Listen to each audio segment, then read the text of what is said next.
In this tutorial, I'll show you how to do some basic modding. I'm at the EpicMC.rocks homepage, and I'm going to click on either the EpicMC Modly link or the Let's Code button. I'm going to go ahead and click on the Let's Code button. 12 seconds later.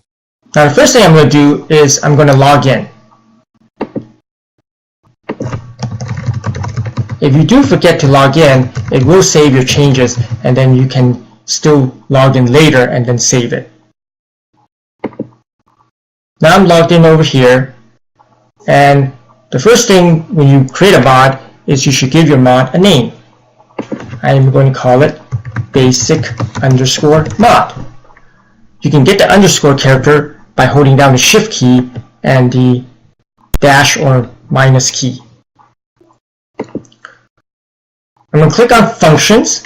I'm going to grab the function block and rename it to start. Start is the function name that all the mods start from, meaning the code will run here. I'm going to go to players. I'm going to grab the first block that says player runs command, and I will put it inside my function.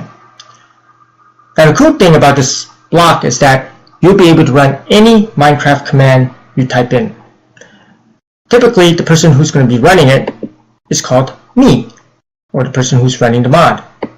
So I'm going to click on me and attach it to the first empty block. Now this one needs a block as well, and I'm going to go to text and enter or select the double quotes.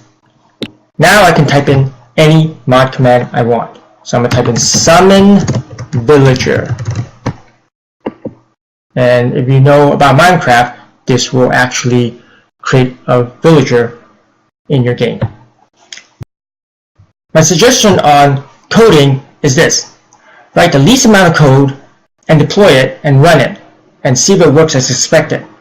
If it doesn't, then you can go back and make your change. That way, it will be easy to find any errors that you make, since it will just be the last changes you made.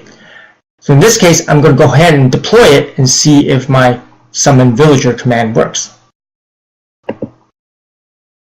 Mod deploy. It tells me the command I need to run, and now I'm going to go into Minecraft.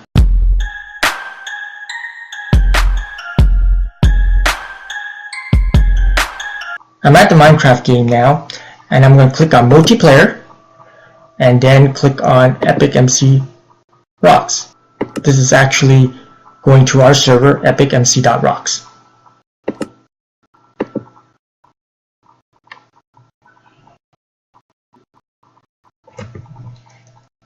So I'm going to go to the Modly clerk and click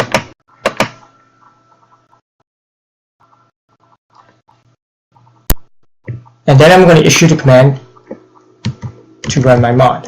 So I say mod, my name, and then the name of my mod. And whoa, there's a villager.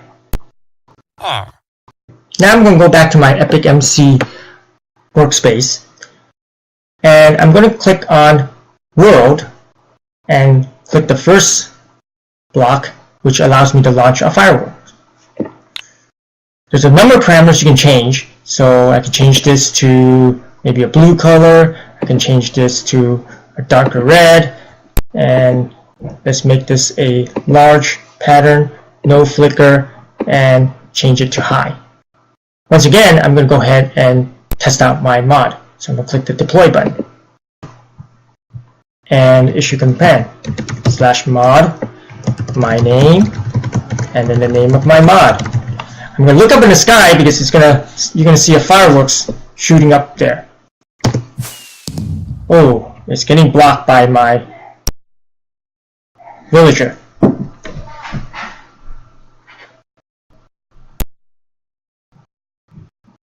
One eternity later. I only saw the ends of the fireworks.